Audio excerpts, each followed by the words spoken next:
यासाठी तुम्हाला सर्वांना व्हिजिट करायचं आहे आपल्या डीएस मिल म्हणजे द्वारकादास श्यामकुमारी यांच्या कुंडेकर पुणे. कांजीवरम साडी मिळणार फक्त आणि फक्त 900 रुपये जोडी.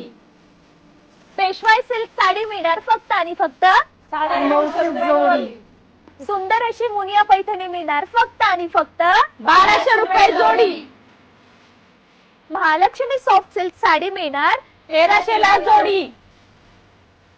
सर्वांची आवडीची डोला सिल्क मिळणार 1500 ला जोडी. तर यासाठी तुम्हाला सर्वांना व्हिजिट करायचंय आपल्या डीएस मिल म्हणजे द्वारकादास श्यामकुमारी यांच्या कुंडेकर रोड पुणे. तर ही ऑफर राहणार आहे फक्त आणि फक्त 17 मे पासून ते 15 जून पर्यंत.